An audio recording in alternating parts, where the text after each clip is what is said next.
힐링 가족 여러분 안녕하세요. 여러분 이번에도 귀한 분 모셨습니다. ESG 투자자문 김현회 이사님이십니다. 이사님 저희 힐링 가족 여러분들이랑 인사 부탁드려요. 네, 안녕하세요.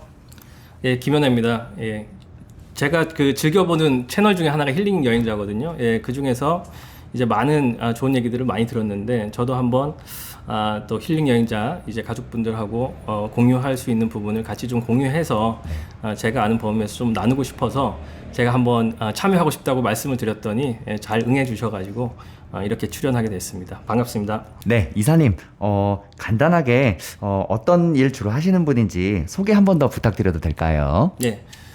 저희 자문사는 이제 자문하고 일임을 하는 자문 회사고요. 이제 재작년에 등록이 됐습니다. 그리고 저는 이제 20년 정도 이제 자문사, 운용사, 증권사 이렇게 근무를 했는데 주로 투자 자문사하고 자산 운용사에서 자산 배분이랄지 채권 쪽으로 주로 운용을 했고요. 작년에 이제 뜻 맞는 분들하고 이제 만나게 돼서 개인 투자자분을 위한 다양한 자문 상품을 한번 만들어 보자, 제공해 보자 이런 취지로 시작하게 됐습니다. 그 취지만큼 또 더 이사님도 더 잘 되셨으면 좋겠어요. 감사합니다. 네, 저희 주식에 대한 이야기들 궁금한 게 너무 많은데 예. 바로 좀 질문을 몇 개 드려볼게요. 예. 네, 저희가 항상 게스트분들을 모시면 기본적으로 여쭤보는 질문이 있어요. 우리가 주식 투자를 해야 하는 이유, 주식 투자의 장점, 왜 주식 투자를 해야 하는지 이런 기본적인 이야기 좀 부탁드려요. 네. 사실은 주식은 안 하셔도 됩니다. 예, 주식 투자는 안 하셔도 되고요. 주식 투자는 그런데 안 하기에는 너무 아쉬운 부분이 큽니다. 왜냐하면 사실 우리가 주식 투자를 하기 전에 이제 자본주의 체제에 대해서 좀 이해를 하실 필요가 있어요. 그러니까 자본주의 체제라는 거는 내가 자본을 어느 정도 투여해서 많은 부를 가져가라는 게 자본주의 체제죠. 그래서 우리는 지금 자본주의 체제 이 시스템에서 살고 있습니다. 그러니까 이 시스템을 얼마만큼 잘 활용하느냐에 따라서 큰 부자가 될 수가 있고 재산을 축적을 할 수가 있는 거죠. 그래서 전 세계 유명한 부자들, 순서 세계 부호들 랭킹 보시면 다 주식으로 부자가 되시는 분들이죠. 맞아요. 전부 다 주식 부자들 얘기들. 맞습니다. 그래서 일론 머스크가 됐든 루이비통 회장이 됐든 아니면은 워렌 버핏이 됐든 결국은 이 자본주의 시스템을 제대로 활용하는 사람이 부자가 되는 겁니다. 그러니까 이게 어떻게 보면 되게 단순한 공식인데 사람들은 이제 그런 사람들만 주식으로 부자가 된다고 생각하는데 사실 그렇지 않죠. 결국은 우리가 워렌 버핏이나 일론 머스크처럼 당장 그렇게 될 수는 없지만 그런 사람들이 가는 방향으로 조금씩 따라가서 우리가 어느 정도의 자본을 투여했을 때 굉장히 큰 자산이 커질 수가 있습니다. 이 자산이 커지는 속도는 속도라든지 이 크기는 우리가 생각하는 것보다 훨씬 커질 수가 있는 거죠. 10배, 100배가 날 수도 있는 거죠. 물론 리스크는 있지만. 상상 이상이죠, 그죠? 그렇죠. 그래서 이 자본주의 시스템에서 이 주식을 안 한다? 이거는 굉장히 괜찮은 옵션을 그냥 버리는 거예요. 그래서 완전히 부를 이루셔서 주식을 안 해도 되는 사람이면 안 하셔도 되는데 어느 정도의 자산을 축적하고 싶은 사람들은 이 자본주의 시스템을 활용하지 않을 이유가 없는 거죠. 그런 측면에서 주식을 관심 있게 보셔야 된다. 이렇게 저는 말씀을 드리고요. 또 하나는 제가 힐링 여행자 영상을 되게 많이 봤거든요. 그래서 보시면 결국 힐링 여행자 선생님께서 집을 한 채를 사야 된다 이 얘기를 하시잖아요. 집이 하나 있어야 된다. 저도 항상 거기에 동의하거든요. 기본적으로 우리가 그렇죠. 그래서 생활하는데도 중요한데 결국은 우리가 가지고 있는 부라는 거는 상대적인 부거든요. 예를 들어서 우리가 1,000만 원 가지고 아프리카 가서 살면 부자가 될 수가 있습니다. 그 기준에서는. 근데 우리는 여기서 행복하게 이제 대한민국이라는 나라에서 행복하게 살려면 평균적인 부를 이룰 수 있는 방법을 남들과 같이 가야 되는 겁니다. 그래서 주식이라는 것도 그런 측면에서 내가 어느 정도 들어가서 다른 사람들과 같이 부를 공유한다 이런 측면에서 필요할 것 같고요. 또 하나는 제가 젊은 세대들한테 주식을 하라고 얘기하는 이유 중에 하나는 뭐냐면은 주식으로 당장 큰 돈을 벌려는 게 아니고 주식을 투자를 하면은 결국은 제가 아까 말씀드린 자본주의의 시스템을 이해할 수 있어요. 그걸 배울 수 있는 거죠. 그래서 그런 걸 좀 더 어릴 때부터 배워놔야 궁극적으로는 이 사람들이 오랜 시간을 지나면서 나중에는 큰 자산이 축적이 될 수 있는 거죠. 그런 측면에서 주식에 관심을 가지고 공부를 해야 할 필요가 있다. 이렇게 말씀드리고 있습니다. 아, 네. 방금 또 중요한 이야기 해주셨는데요. 사실 젊은 사람들도 주식이나 경제에 대해서 공부를 해야 하는데 우리 학교에서는 너무 공부만 가르치고 있습니다. 네네. 그 진짜 맞는 말씀이세요. 예, 예. 네네. 대표님 이제 더 다음 이야기 또 해볼게요. 현재 주식시장이 돌아가는 상황에 대해서 또 이야기해보고 싶은데 사실 지금 1년 넘게 엄청난 하락장이잖아요. 그렇죠. 되게 조심스러운 질문이기는 한데 이런 약세장 언제쯤 끝날지 또 이 약세장이 앞으로 어떻게 될지 조심스러운 질문인데 어떻게 예상하세요? 예, 사실은 제가 이제 유튜브 채널을 운영을 하고 있거든요. 예, 그 머니볼이라는 유튜브 채널을 운영하고 있는데 거기서 이제 제가 하나의 토픽으로 말씀드린 게 주식 시장을 예측하지 마라 이렇게 한 그 토픽이 하나 있어요. 그게 왜 그런 말씀을 드리냐면 사실 지금 투자자들이 너무 예측을 하시려고 해요. 근데 사실 예측은 사실 저도 예측을 해서 잘 맞추고 싶어요. 근데 사실 예측을 맞춘다는 건 되게 어려운 일이고 거의 불가능한 이야기죠. 예, 거의 불가능한 얘기고 주식에 성공한 투자 대가들도 사실 예측을 잘해서 이 사람들이 돈을 번 게 아니고 결국은 자기가 믿는 그 투자 철학을 가지고 꾸준히 했을 때 돈을 벌어가는 거거든요. 그래서 궁극적으로는 이제 예측보다는 다른 쪽으로 좀 공부를 하시는 게 더 시간 낭비하지 않다 이렇게 말씀드릴 수가 있고 사실은 뭐 유튜브나 뭐 인터넷 보면 너무 예측하는 사람들이 많이 나오죠. 그러니까 전문가들이 나와서 뭐 한편으로는 이 사람들이 막 점장이처럼 뭐 1분기가 저점이다, 2분기가 저점이다. 저도 그렇게 말씀드리고 싶지만 그게 이제 쉽지 않은 거죠. 그래서 사실 그런 예측들이 큰 의미가 있지는 않아요. 큰 의미가 없습니다. 그렇죠, 네. 예, 큰 의미가 없고 지금 내가 맞는 상황에서 어떻게 내가 투자를 할지 이렇게 투자 전략을 잘 연구하고 괜찮은 투자 자산을 검색하고 연구하고 선택하는 이런 거에 집중을 하시는 게 더 맞다 이렇게 말씀을 드릴 수가 있고요.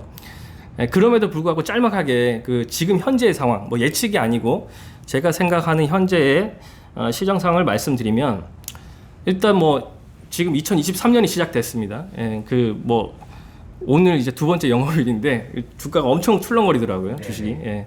근데 22년도는 사실 뭐 다 아시겠지만 주식, 채권, 부동산 다 하락했습니다. 모든 자산이 이렇게 하락하기 쉽지 않거든요. 다 박살났죠. 예, 다 박살났습니다. 근데 그 이면을 잘 들여보면 사실은 가장 큰 주식을 하락시킨 요인은 물가 불안이거든요.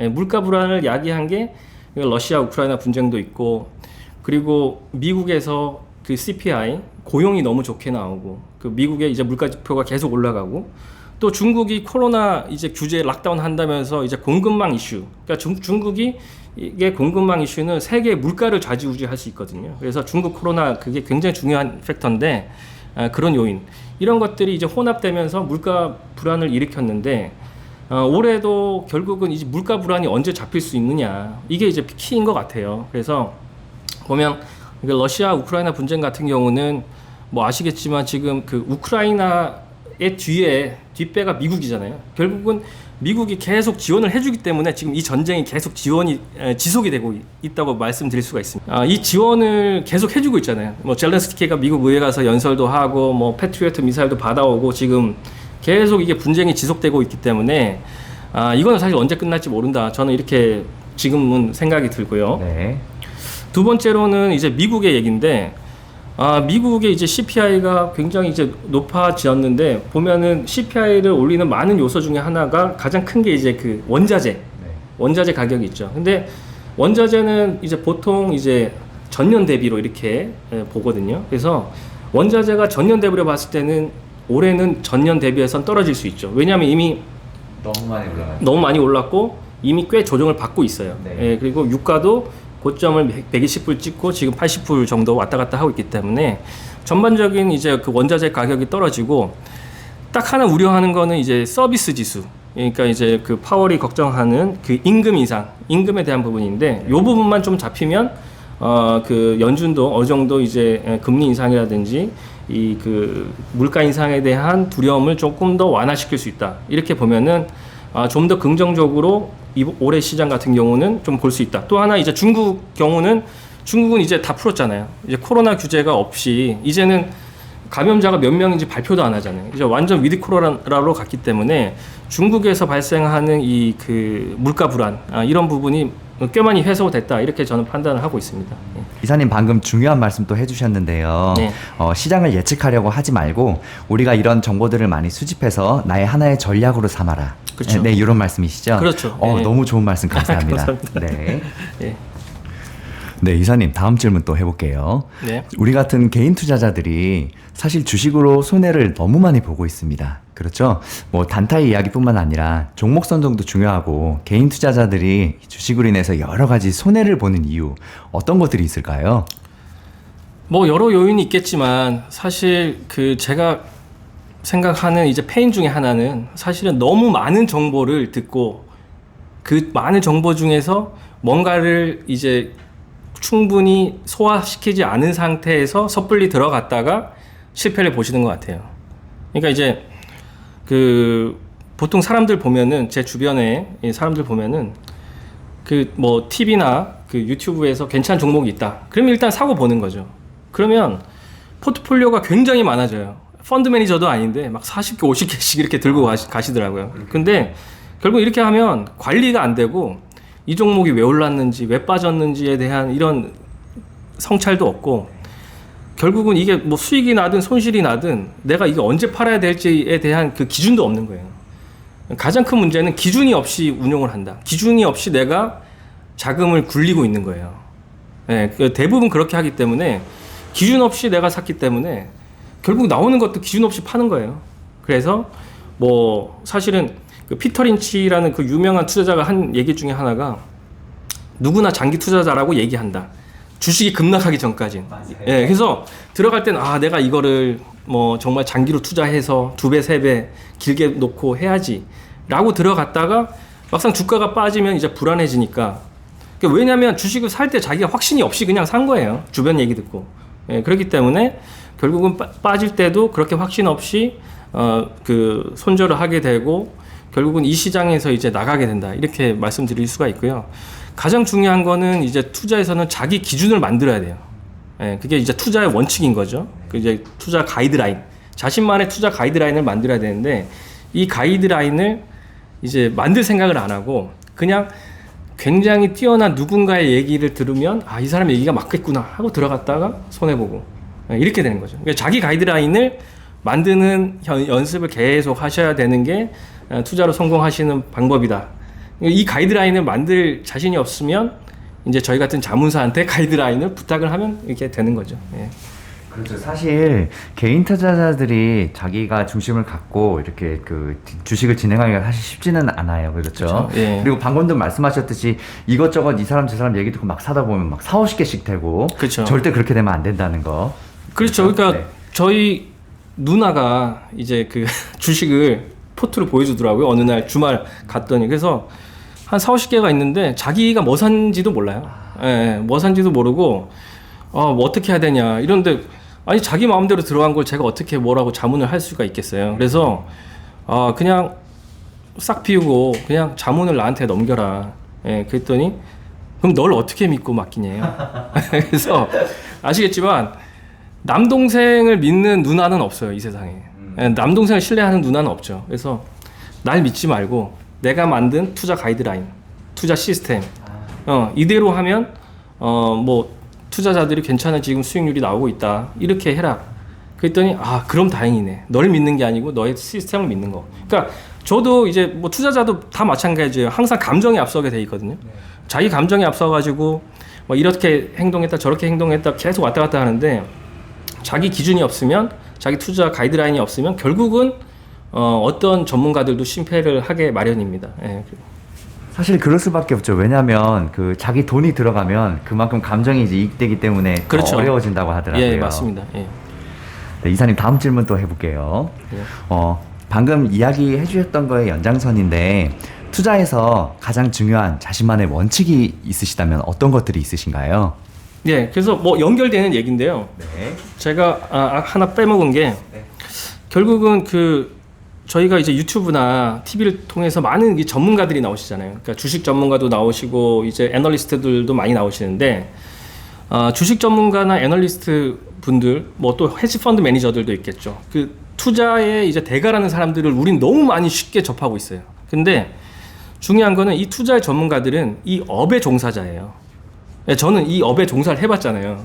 그리고 사실 뭐 본의 아니게 헤지 펀드 매니저도 많이 만나보고 그 글로벌리 유명한 운용사의 그 펀드 매니저도 저는 많이 만나봤어요.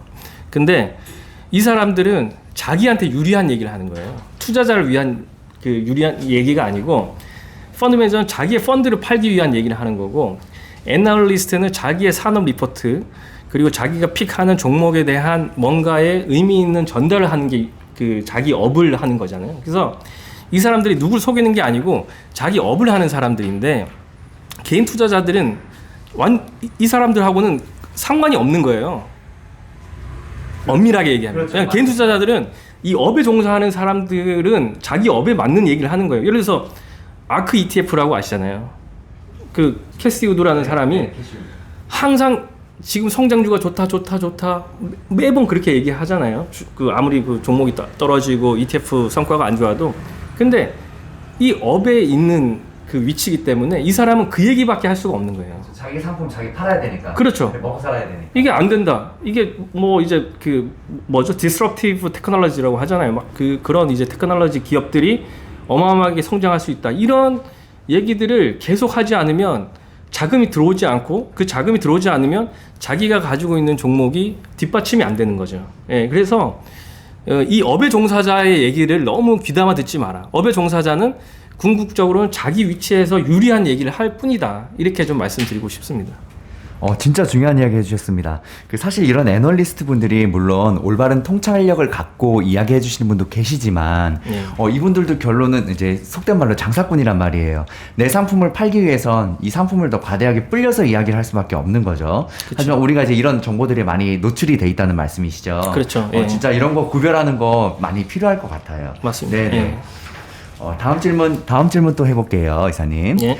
저희가 자산 배분에 대해서 항상 강조를 하는데, 자산 배분 중요하잖아요. 예. 이런 자산 배분을 꼭 해야 하는 이유가 뭐가 있을까요? 저는 사실 이 질문을 굉장히 많이 받았는데, 굉장히 단답형으로 답하기가 되게 또 어려운 답변이기도 해요. 아유, 1시간 얘기해 주시면 됩니다. 그럴까요? 자산 배분이 왜 필요하냐면은, 저는 딱 하나를 꼽으라고 얘기한다면 장기 투자를 하기 위해서 자산 배분이 필요하다. 이렇게 말씀드릴 수가 있어요. 왜냐하면 우리가 그냥 주식에만 투자하는 것보다 뭐 주식이나 채권 아니면 뭐 원자재 뭐 금이 있을 수도 있고, 이렇게 자산 배분을 했을 때 이 자산 배분 효과는 장기적으로 이 포트폴리오, 우리가 가지고 있는 이 자산의 변동성을 줄여줘요. 예, 그런 효과가 굉장히 크거든요. 특히 작년 같은 경우는 뭐 웬만한 게 다 빠져서 좀 그랬지만, 뭐 작년 같은 경우도 원자재는 상승을 했죠. 유가 같은 경우. 그래서 저희도 이제 유가를 조금 투자를 했고 그랬는데, 근데 중요한 거는 이 자산 배분을 통해서 좀 더 안정적인 그 성과, 이걸 누릴 수 있기 때문에 하는 거지, 자산 배분이 뭐 굉장히 어마어마하게 뭔가 그 수익률을 줄 수 있어서 이건 아니고, 이거를 통해서 좀 더 장기 투자를 할 수 있다. 그리고 변동성을 낮출 수 있다. 변동성을 낮춘다는 거는 사실 주식에 투자했는데 갑자기 돈이 필요할 수도 있잖아요. 그렇죠. 근데 정말 주식이 많이 빠졌어요. 그러면 변동성이 크면 정말 내가 큰 손해 보고 나와야 되는 수가 있죠. 근데 자산 배분을 적절히 해놨는데, 작년 같은 경우 제가 뭐 예를 들어서 원유를 가지고 있다. 그러면 사실은 거기서 방어하는 부분이 어느 정도 있기 때문에 다른 사람들보다 좀 유리한 상황에서 나올 수가 있는 거죠. 그래서 자산 배분은 항상 필요한 영역인데 사실은 굉장히 쉽지 않은 영역 중에 하나다. 그래서 자산 배분에서 가장 많이 얘기하는 게 주식과 채권 비중이거든요. 그래서 주식과 채권 비중을 보통 6대4 이렇게 많이 해요. 자산 배분. 이게 이제 전통적인 자산 배분 모델이에요. 6대4 모델이. 예. 근데 여기 없어요. 스크립트 없는데 6대4인데, 이게 이제 왜 6대4냐 하면, 이 많은 이제 퀀트 통계학 전문가들이 돌려보니까 6대4가 나와요. 그냥 이렇게 6대4가. 예, 그냥 몇십 년 뭐 이렇게 돌려보면 6대4가 나오고, 그래서 채권이 굉장히 중요한 자산 배분의 하나의 역할을 하는데, 작년 같은 경우는 채권 금리가 급등하면서 채권도 같이 조정을 받은 거죠. 하지만 오히려 그래서 저는 올해 자산 배분이 더 유리하다.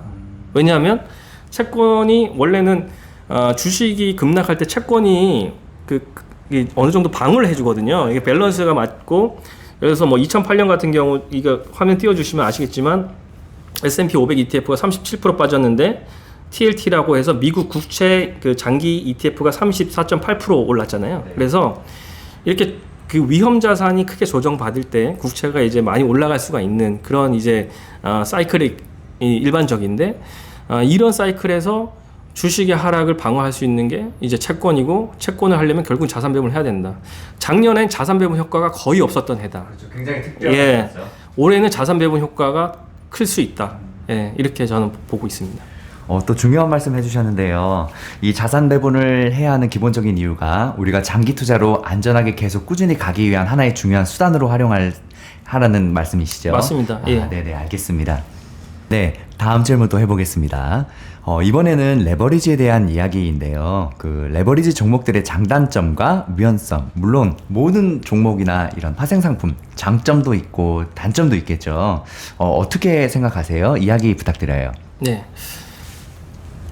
그 레버리지를 잘 활용하면 사실은 괜찮은 이제 투자 수단 중에 하나라고 저는 생각을 합니다. 네, 좋은 수단이 될 수도 있죠. 충분히. 좋은 수단이 될 수가 있는데 지금 보시면은 이제 많은 투자자분들 중에 그 레버리지 ETF 뭐 예를 들어서 뭐 필라델피아 반도체 지수 뭐 2배, 3배 그 다음에 나스닥 지수 3배 뭐 이런 것들을 지금 적립식으로 장기 투자하시는 분들도 꽤 되시더라고요. 네. 특히 젊은 세대 중에 그런 분들이 있는데 저는 이렇게 장기 투자로는 이제 레버리지 ETF가 좀 손해가 크다 이렇게 좀 말씀드리고 있습니다. 왜냐하면 화면에 좀 보여주시겠지만 그 레버리지라는 게 사실 레버리지 ETF를 말씀드리기 전에 ETF를 좀 말씀을 드려야 되는데 ETF는 펀드면서도 상장이 돼 있죠. 그래서 이 상장이 돼 있기 때문에 그 시장에서 뭐 한국 거래소나 뭐 나스닥 거래소에서 사람들이 이 그 레버리지 ETF를 사는 거죠. 네. 그래서 레버리지 ETF를 사면 운용사는 매일 이 2배, 3배를 쫓아가기 위해서 이거를 사야 돼요. 이 종목을. 예, 이걸 사야 되는데 그렇기 때문에 어떤 문제가 발생하냐 하면은 이거를 매일매일 기준으로 2배, 3배를 맞춰야 되는 거예요. 원 상품에 관해서 예. 따라가게. 예. 그러니까 일일 수익률. 네. 일일 수익률의 2배, 3배를 맞춰야 돼요. 근데 투자자는 그렇지 않죠. 투자자는 내가 예를 들어서 나스닥 100 지수가 지금 뭐 그 1000에 들어갔는데 1년 후 1000이 됐어요. 그러면 2배, 3배짜리도 그냥 그 똑같이 끝나야 되는데 수익률이 제로로 끝나야 되는데 이렇게 안 돼요. 안 되더라고요. 그게 안 될 수밖에 없어요. 그 예시가 이 그래프인데 그래서 1일 수익률의 2배, 3배를 따르기 때문에 이게 이제 변동성 누수 현상이라고 하거든요. 이제 변동성에 의해서 하루에 2% 오르고 하루에 2% 빠지고 하루에 2% 오르고 2% 빠지고 이게 계속 연결이 되면 1년이 지나면 요것만 가지고 마이너스 5%가 돼요. 3배짜리는 하루 3% 마이너스 3% 이렇게 계속 하다 보면은 이게 불안하겠네요. 1년이 되면 10% 넘게 이것만 가지고 손해가 나와요. 네, 그래서 이런 변동성으로 인해서 손실 보는 부분이 생기거든요. 네, 그래서 장기 투자로는 이게 적절한 상품은 아니다. 네, 단순히 레버리지가 커서 뭐 나쁜 상품이다 이게 아니고 이 장기 투자로 변동성에 의해서 그냥 손실 보는 부분이 1, 2%도 아니고 1년에 뭐 5%, 10% 넘게 이렇게 그 손실을 보는데 그 모르고 지금 장기 투자 하시는 분들이 꽤 많아서 제가 안타까운 말에 저희 이제 유튜브 채널에도 이걸 올려놨는데 한번 이런 부분은 좀 고민을 하셔야 될 것 같습니다. 예. 제가 이 질문을 항상 왜 드리냐면 그 뭐 국내 탑 5개 종목 보면 그 나스닥 3배 레버리지죠. TQQQ 같은 거 거의 1, 2, 3회에 딱 걸려 있더라고요. 맞습니다. 네, 네. 굉장히 많이들 보고 또 투자를 하시기 때문에 네. 이런 거에 대해서 여쭤본 거거든요. 네. 네, 또 다음 이야기 또 해볼게요. 네.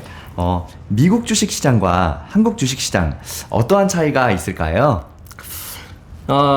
너무 아니 이게 광대한 본질적인 질문인가? 예, 광대한 질문인데 네, 그래도 해주세요. 광대한 질문이 사실은 대답하기가 되게 어렵기도 하지만 재밌는 질문이죠. 네.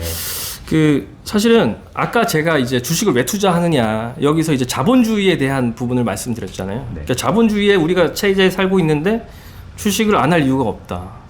업사이드가 있는데 이 자본을 투여해서 큰 자산을 불려 나갈 수 있는 기회를 제공했는데 이걸 활용을 해야 된다. 이 얘기 말씀드렸는데 미국은 사실은 이게 자본주의 기준에서는 굉장히 투자하기 괜찮은 나라예요. 그러니까 왜냐하면 사실은 기업이 성장하기 위해서는 노동, 자본, 기술 요 세 가지잖아요.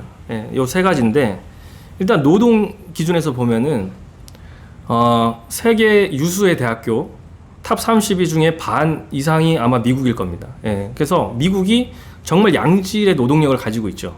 정말 뛰어난 인재들이 뭐 한국도 뛰어난 사람들 미국에서 많이 공부하시듯이 이렇게 전 세계에서 뛰어난 사람들이 정말 양질의 노동력을 가지고 있고 자본 기준에서 보면 미국만큼 자본 조달이 쉬운 나라가 없어요.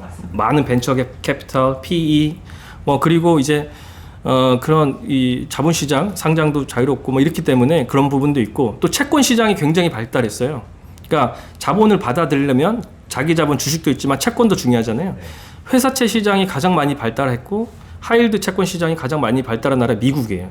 그러니까 자기 자본이든 타인 자본이든 자본 조달이 굉장히 용이한 나라가 미국입니다. 그만큼 또 안전하겠죠. 그렇죠. 그리고 기술은 뭐 이미 실리콘밸리 같은 이 정말 그 뛰어난 노동력하고도 연관이 돼 있는데 정말 고품질의 기술을 가지고 있죠. 이 경쟁력 있는 기업들이. 그래서 미국 시장은 저는 그래서 메이저리그로 비유를 하는데 정말 그 글로벌 대상으로 하는 대부분의 기업들이잖아요. 이 그 S&P 500이나 나스닥 100에 있는 기업들 보시면 그냥 미국에서만 하는 기업들이 별로 없어요. 거의 다 그 글로벌로 대상으로 하는 글로벌 경쟁력이 있는 기업들이 모여 있는 집합체가 이제 미국 시장이다. 예, 그래서 우리가 자본주의 시대에서 자본주의 체제에서 이 부분을 좀 향유를 하려면 당연히 미국 주식, 그러니까 자본주의가 제대로 제일 잘 돌아가는 나라 여기로 가야 되고 또 하나 이제 제가 빼먹은 게 노동력 부분에서 보면은 미국은 해고가 너무 쉽잖아요. 아 맞아요. 네, 그냥 아침에 해고하면 그냥 그 오후 2시에는 짐 싸서 나가야 되는 그런 나라잖아요. 그 트럼프 맨날 하는 말이죠. You fired. 그거잖아요. 예. 그래서 해고가 너무 쉬운 나라기 때문에 사실은 이게 이제 뭐 정서상 좀 안 좋은 얘기일 수도 있는데 기업의 효율성 측면에서는 해고가 너무 자유로운 게 좋은 거죠, 사실. 어쩔 수 없는 선택이지만. 그렇죠. 기업 입장에서는. 근데 우리가 자본주의에서 자본주의를 활용해서 돈을 벌려면 이게 나쁘지 않은 거죠. 예. 그래서 미국에 있는 메이저리그의 기업들, 글로벌 경쟁력 있는 기업들은 투자를 함에 있어서 가장 중요한 투자의 영역이다.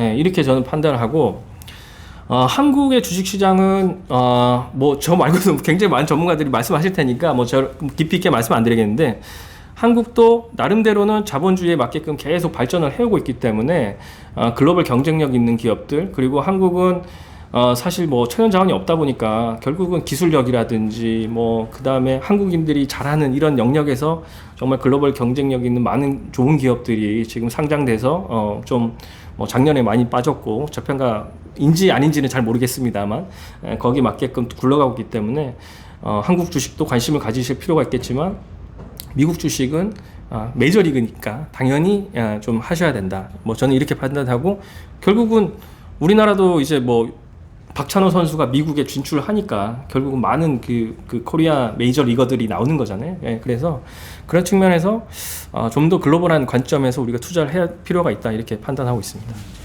방금 또 비유 좋은 얘기 해주셨는데요. 미국 주식 같은 경우는 이제 메이저리그다. 그죠? 그만큼 자본도 많이 모일 수 있고 유치할 수 있고 또 기술력도 많이 이제 압축돼 있고 앞으로도 계속 많은 그 인재들도 많고 예. 그러니까 여러 그 가지 환경에서 아무래도 한국 시장보다는 세계적인 시장이 더 유리하기 때문에 그 말씀이시죠? 예, 맞습니다. 네, 예. 알겠습니다. 다음 질문 또 해보겠습니다. 우리 항상 주식에 대해서 또 이야기할 때는 금리 이야기 같이 안 할 수가 없는데요. 금리랑 주식시장의 상관관계 정말 머리 아픈 얘기죠. 네. 요즘 또 금리 워낙 많이 더 이야기를 많이 하시는데 이 이야기 한번 부탁드려도 될까요? 네. 사실 그 금리하고 주식은 금리가 이제 작년에 많이 올랐잖아요. 근데 사실 금리가 오른다는 거는 경기가 좋기 때문에 오르는 거예요. 일반적인 상황에서. 네, 작년엔 좀 예외였지만 그래서 금리가 조금씩 오르는 거는 사실 기업이 그만큼 잘 돌아간다는 얘기예요. 예, 그러니까 경기가 괜찮다. 이럴 때 이제 금리가 이제 올라가고 주식 시장도 괜찮게 되는 경우가 꽤 많아요. 뭐 부동산도 그렇고요. 근데 그래서 이제 상관관계만 놓고 봤을 때 작년만 놓고 봤을 때는 사실 금리가 급등하면서 주식이 빠졌는데 일반적인 상황에서는 금리가 차분히 오를 때는 오히려 경기 호황기다. 주식, 그렇죠. 부동산 나쁘지 않다. 이렇게 말씀드리는 거죠. 그동안 그래요. 예. 근데 작년에 문제는 뭐냐 하면은 그 금리 인상을 그 미국 연준이 너무 급하게 한 거죠. 근데 급하게 할 수밖에 없는 요인들이 막 발생을 한 거죠. 물가. 그래서 자이언트 스텝을 뭐 몇 차례 하면서 지금 고금리 상태로 가버린 거죠. 맞습니다. 4번인가 5번 했어요. 그렇죠. 예, 그리고 이제 그 4.5까지 올렸죠. 한국은 3.25까지 올렸고. 그래서 지금 금리를 어디까지 올릴 거냐에 대한 두려움이 있는 거죠. 첫 번째가 그거고, 두 번째 문제는 사실은 우리가 이제 코로나 때 금리를 급격하게 내렸죠. 그리고 코로나 때 돈을 엄청 풀었습니다. 그때 사실은 어떤 아름다운 이야기가 있었냐 하면 시장에 좀 뭐 약간 추억 같은 얘기인데 지난 얘기인데 네. 아름다운 얘기가 암호화폐, 메타버스 뭐 이런 청사진, 그러니까 성장과 관련된 너무 아름다운 얘기들이 떠돌았어요. 꿈 같은 얘기들 많이 떠들었죠. 지금 보면 약간 꿈 같은 얘기인데 악몽이었죠. 그렇죠. 근데 그 당시에는 또 그럴싸한 스토리였어요. 그래서 그쪽에 이제 자금과 이제 주식에 이제 약간의 버블이 생겼던 거죠. 그게 현실을 파악하고 이제 금리가 또 급등을 하면서 전반적으로는 자산 가격이 떨어지는데 결국은 그 자본시장에서 가장 중요한 거는 자기 자본과 타인 자본이 있잖아요. 타인 자본으로 움직이는 회사들. 결국은 타인 자본이라는 거는 뭐 기업이 대출을 했든 아니면 채권을 발행했든 이런 기업들이 현금 흐름이 안 좋은 기업들은 결국은 버티기가 어려운 지금 상황이 돼버리는 거죠. 가면 갈수록 이 고금리로 갈수록. 네, 그래서 보시면은 이제 나스닥, 그다음에 S&P 500, 다우존스가 있으면 나스닥이 제일 많이 빠졌죠. 왜냐면 진짜 많이 빠졌죠. 그렇죠. 나스닥이 작년에 33%가 빠졌습니다. 그래서 결국은 이 성장성이 큰 기업들, 그러니까 이 청사진이 너무 아름다웠던 기업일수록 너무 많이 빠질 수밖에 없는. 그러니까 금리가 급등하면서 얘들은 타인 자본 가지고 조달해서 먹고 살았는데 생존이 위험한 정도의 지금 위기가 돼버리는 거죠. 예, 그래서 나스닥이 가장 많이 빠진 구간이 됐다. 그래서 주식과의 관계는 지금 금리가 지금 고금리로 갈수록 이런 이제 타인 자본으로 많이 굴러가는 기업들은 위험하다. 이렇게 보실 수가 있습니다. 그래서 이 금리가 이 고금리가 언제까지 지속될지 뭐 이거는 이제 좀 모르겠습니다만 상당 기간은 고금리가 그래도 지속은 되겠죠. 그러면 결국은 이런 나스닥에서 기술주 중에서도 이 타인 자본이 큰 이런 기업들은 위험할 수 있다. 그래서 좀 더 안정적인 포트폴리오가 좀 잘 분산된 뭐 S&P 500이나 다우존스 이런 쪽이 조금 나을 수 있는 그런 상황이 되겠습니다.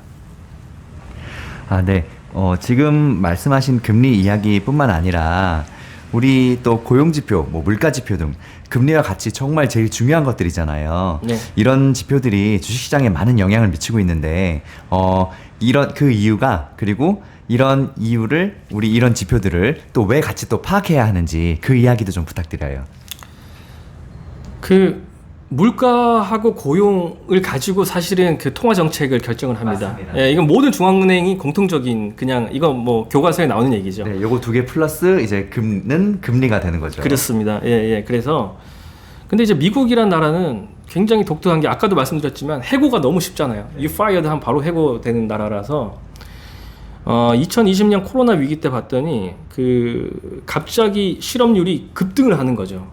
예, 10%가 넘게 급등을 합니다. 그래서 해고가 너무 잘 어려우니까 10% 넘게 됐던 거를 잡아야 되기 때문에 이때는 제로금리까지 간 거죠. 그래서 그 실업률을 급하게 잡은 거고. 근데 지금은 문제가 뭐냐면은 이 낮은 이 금리에 그 어느 정도 익숙해졌고 그 코로나 때 돈을 풀면서 미국은 뭐 그냥 돈을 많이 줬잖아요. 그냥 뿌렸잖아요. 그냥 말 그대로 이제 국가가 돈을 막 뿌렸죠. 그러다 보니까 이 사람들이 고용시장에 잘 복귀를 안 하고 그 다음에 잡마켓이 너무 좋아진 거죠. 그래서 실업률이 지금 지난달 기준 3.7%입니다. 3.7%면 어느 정도 기준이냐면은 최저치예요, 최저치. 실업률이 최저치예요. 그러니까 미국을 지금 뭐 경기가 안 좋다고 얘기하기가 지금 저는 좀 말이 안 된다고 생각하는 게 미국은 경기가 지금 너무 좋아요. 맞아요. 딴 애들이 안 좋지, 우리 같은 사람들이 안 좋지, 그렇죠. 한국이 안 좋지. 지금 미국은 경기가 너무 좋은, 그 고용이 너무 좋은 거예요, 지금. 금리를 올릴 수밖에 없는 이유. 그렇습니다. 그래서 그 파월이 얘기하는 것도 결국은 12월 그때 말에 얘기한 건 서비스 그 물가가 안 떨어진다. 고용이 너무 좋으니까 그런 겁니다. 그래서 이 그 지금 중요한 거는 미국의 물가하고 고용인데 고용이 실업률이 올라와야 된다. 그래서 실업률이 저는 지금 그 제닛 옐런 예전 그 FRB 의장일 때 얘기한 게 있어요. 자기가 생각하는 완전 고용 수준은 5%다. 실업률. 예, 그래서 지금 3.7인데 5까지 한참 남았잖아요. 예, 그래서 큰 임팩트가 없으면 실업률이 한 5% 가도 돼요. 이게 침체가 아닙니다. 침체가 아니고 괜찮은 상황이에요. 그래서 미국은 실업률이 올라와야 되는 상황, 그 다음에 이제 물가 지표가 떨어져야 되는 상황. 이게 이제 같이 맞물려서 돌아가는데 결국은 그 데이터 중에 지금 중요한 거는 물가와 실업률, 예, 둘 다 봐야 되는데 결국은 이 서비스 물가, 고용과 관련된 물가다 이렇게 지금 보여지고 있습니다. 사실 이런 것들을 아무리 봐도 미국의 실업률이라는 것도요, 그 연준에서도 조차 자기 마음대로 컨트롤할 수 없는 것 같더라고요. 그렇죠. 네, 이게 아무래도 네, 미국이 워낙 경제가 좋고 중요한 거, 세계 기초통화국이고 해외에서 자금이 계속 들어오기 때문에 앞으로도 이 실업률이 이렇게 왔다 갔다 쉽지 않을 것 같아요. 그렇죠. 그러니까 저는 내심 좀 올랐으면 좋겠는데, 근데 이제 사실은 이게 정책적인 부분하고도 연관이 있죠. 왜냐하면 트럼프 때 이 밑에 멕시코 사람들이 못 올라오게 그러니까 이민 정책을 막아버리면서, 예, 그러면서 이제 저임금의 사람들이 이제 많이 공급이 안 되고 있는 것도 지금 문제인 것 같고요. 예, 그래서 여러 이제 좀 요인들이 복합해서 지금 굉장히 지금 고용 쪽에서 미국이 너무 고용이 좋은 게 지금 주식 시장에는 좀 악재다. 저는 지금 이렇게 판단을 하고 있습니다. 예. 네, 알겠습니다. 네, 이사님, 우리 또 미국 시장을 보려면 또 같이 꼭 봐야 하는 게 있죠. 바로 달러인데, 미국 시장을 투자할 때 달러의 등락을 우리가 잘 지켜봐야 하는 이유가 뭐가 있을까요?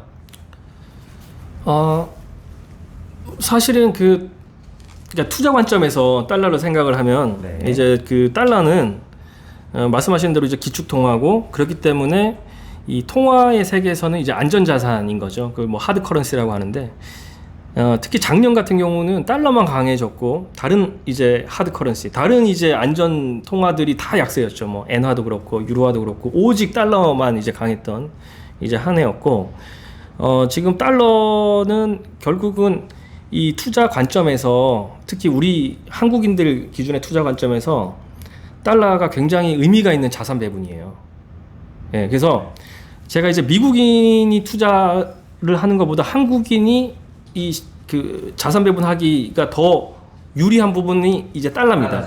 예, 왜냐하면 우리는 원화를 쓰고 있는데 우리가 달러를 들고 있는 것 자체만으로 해서 안전자산에 투자하는 거거든요. 올해 같은 경우는 진짜 가능하더라고요. 그렇죠. 예, 그래서 작년 같은 경우도 뭐 S&P 500이나 뭐 나스닥을 들고 계셨어도 이거를 그냥 달러로 들고 계신 분은 크게 손해가 보지 않았어요. 달러가 생각보다 방어가 괜찮더라고요. 맞습니다. 작년 같은 경우는. 작년도 그랬고, 뭐 2008년 금융위기 때도 그때도 엄청났죠. 달러가 엄청 그때 올라갔었고, 그래서 결국은 이 달러라는 걸 자체를 하나의 자산 배분의 수단으로 활용을 할 필요가 있다. 그렇더라고요. 예. 그래서 저도 이제 자산 배분 모델을 항상 고민하고 투자하는 관점에서도, 그래서 저도 달러 익스포저를 어느 정도 위험 자산에 넣어서 제안을 드려요. 달러를요? 예, 그렇습니다. 예, 맞습니다. 그래서 달러는 항상 위험 자산과 상관관계가 장기적으로 보면 한 마이너스 0.4 되거든요. 주식시장하고 달러하고. 그래서 상관관계도 역의 상관관계고, 그리고 뭐 그냥 정성적인 이 시스템, 글로벌 이제 금융 시스템을 보더라도 주식시장이 위기가 올 때 달러는 강해질 수 있다. 이게 뭐 계속 입증되는 하나의 패턴이기 때문에 투자자 입장에서 달러를 얼마만큼 잘 활용하느냐가 장기적인 투자 성과에 영향을 크게 미칠 수 있다라고 판단하고, 그거를 이제 투자에 좀 잘 활용하셨으면 좋겠습니다. 달러도 자산 배분의 하나의 또 요소가 될 수 있다는 맞습니다. 거. 네, 알겠습니다. 다음 질문 해볼게요.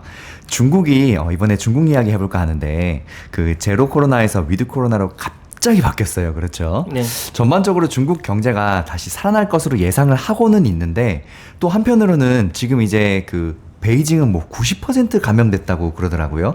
아예 그 발표하는 거 손 놨다고 또 네. 하더라고요. 또 다시 그래서 오히려 이 중국 그 감염자 폭증으로 지금 비행기도 이제 다 막고 있잖아요. 해외로 나가는 네. 것들. 그래서 중국 쇼크가 와서 다시 또 패닉이 올 수도 있다. 아니면 또 금방 또 살아날 수도 있다. 여러 가지 얘기가 있는데 이사님 생각은 어떠세요? 제가 반대로 한번 여쭤볼게요. 네. 지금 이렇게 그 중국이 갑자기 위드 코로나 하면서 네. 다 풀어줬잖아요. 네. 이렇게 될 거 왜 그렇게 꽉꽉 닫았을까요? 작년에 중국이? 그러게요. 이것도 진짜 저도 생각을 해봤는데 네. 어차피 일어날 일이긴 했는데 근데 정치적인 문제도 좀 있는 것 같고 여러 가지 이유가 있는데 네. 잘 모르겠어요. 네. 그러니까 저는 이제 중국 쪽도 이제 많이 투자를 해본 경험도 있고 이제 중국 친구들도 많고 이렇게 얘기를 해보면 사실은 결국은 정치적인 문제죠. 그렇죠. 그러니까 이제 꼭꼭 이게 잠근 거는 결국은 시진핑의 이게 연임을 해야 되기 때문에 네. 사람들이 돌아다니면서 집회하고 뭐 이거 반대하고 이러면 골치 아픈 거거든요. 그렇죠. 예. 중국 시장 같은 경우는 전망이 좋은데도 불구하고 네. 그걸 막고 있는 가장 중요한 이유가 바로 정치적인 이유 그렇죠. 때문에 예. 중국 그 투자를 많이 꺼릴 수밖에 없잖아요. 그렇죠. 근데 앞으로도 분명히 계속될 것 같고. 그렇죠. 네. 예. 그래서 그런 형태로 해서 중국의 꽉꽉 닫았다가 이번에 열어줬죠. 열어줬는데 이번에 열어준 거는 그냥 더 이상은 이제 닫을 수 없는 어느 정도 한계 임계치에 왔다고 생각해서 열어줬고 생각보다는 다시 이제 락다운으로 가지 않잖아요. 다시 회기는 없습니다. 그래서 중국이 이 어떻게 보면은 이제 그 전 인민이 이제 그 자가 면역 상태 이렇게 가버리면은 사실은 더 이제 그 다음 스텝으로 갈 수가 있는 거죠. 예, 그래서 뭐 한국도 대부분 자가 지금 면역 상태잖아요. 뭐 반 이상 걸리셨고 뭐 전 세계가 그렇기 때문에 중국은 자연스러운 수순으로 가고 있다. 이렇게 말씀드릴 수가 있어서 이 부분은 이제 뭐 자연스러운 현상이다. 저는 이렇게 판단을 하고요. 이제 중국 쇼크, 중국의 이제 경기 침체, 뭐 이 부분 얘기 주셨는데, 네, 이 얘기가 정말 궁금합니다. 예, 중국은 사실은 그 중국의 이 침체, 중국 쇼크 이거를 이제 제가 금융시장에 들어온 이후부터 항상 들었어요. 매년 단골 메뉴예요.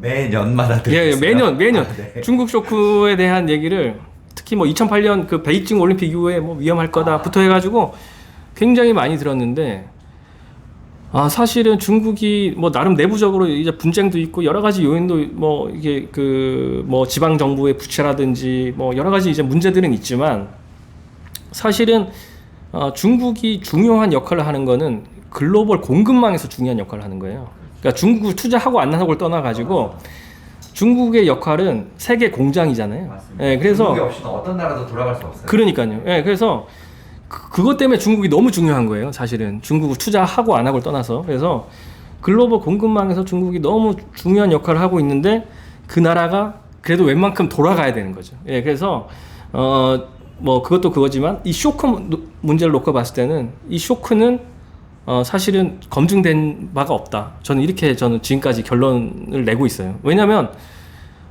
그 국가의 신용 등급이라는 게 있잖아요. 네, 예. 국가의 신용 등급이 뭐 한국이 AA 마이너스이고 굉장히 높은 신용 등급이죠. 중국의 신용 등급이 A 플러스 등급이에요. 이게 2017년부터 지금까지 한 번도 안 변했습니다. A 플러스요? 예. 그래서 뭐 기억하시겠지만 2년 전에 뭐 헝따 사태도 있었고 뭐 여러 가지 이제 중국의 내부적인 이벤트가 있지만 사실은 글로벌 신평사들이 보는 관점, 제가 보는 관점이 아니고 글로벌 신평사들이 신용평가 평정서라는 걸 써요. 네. 예, 그게 이제 나는 이런 기준 때문에 얘를 A 플러스를 준다. 예, 이런 걸 보면은 어떤 내용이냐면은 크니까 안전하다는 거예요. 시장이 그만큼 시장이 크니까. 시장이 크고 GDP가 크니까. 그렇죠. 예, 그래서 충격이 좀 약하다. 그리고 한국 외환위기처럼 외환이 이제 오픈된 게 아니잖아요.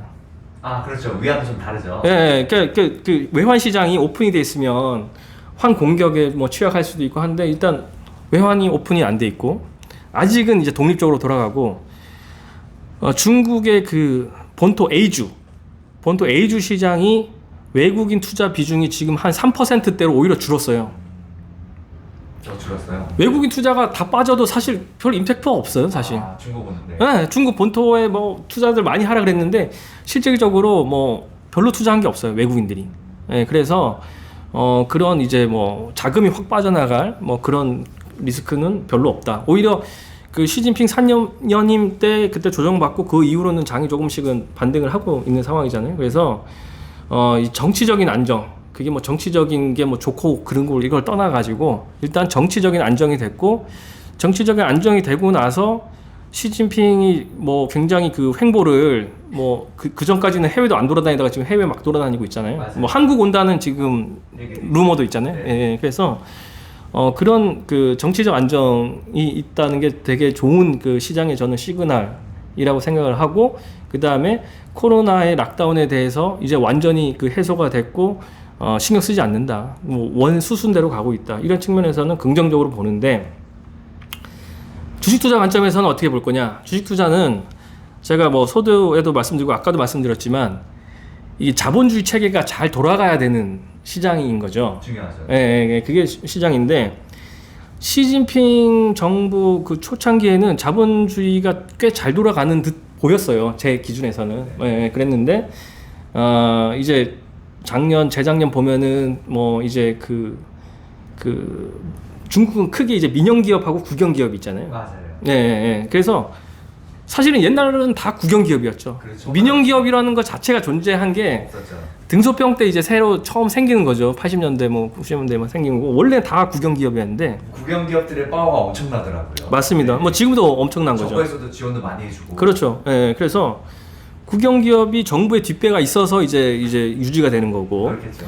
근데 그 민영 기업들도 똘똘한 민영 기업들이 막 나오기 시작한 거죠. 이제 뭐 그 나중에 이제 등소평 때부터 해가지고 이제 쭉 나왔는데, 이 민영 기업들이 어느 정도 많이 커지고 독점적 지위까지는 아니더라도 그 시장 지배력이 있게 커지다 보니까 오히려 중국 정부가 이거는 독점이다 해가지고 이 경쟁 체제를 이제 무너뜨리는 여러 가지 정책들을 하게 되죠. 맞습니다. 중국 기업들은 한번 때려잡을 때 무섭게 때려잡더라고요. 그렇죠. 예, 그래서 뭐 예를 들어서 삼성전자 이재용 회장은 나름 재판을 받아서 이제 가셨지만 마윈은 어느 날 사라지잖아요. 그냥 진짜 예. 그런 이제 그 정치적인 이슈 때문에 그런 대기업들이 갑자기 이제 철퇴를 맞을 수 있는, 그러니까 이런 정치적인 리스크로 봤을 때는 이게 자본주의 체제 입장에서 내가 자본을 안전하게 투자해서 뭔가를 기대하기에는 그런 리스크가 너무 크다. 너무 크죠. 예, 그래서 투자 관점은 또 다른 관점에서 봐야 된다. 그러니까 중국 시장은 무너지지 않는데 투자는 다른 관점에서 봐야 된다. 저는 이렇게 생각하고 있습니다.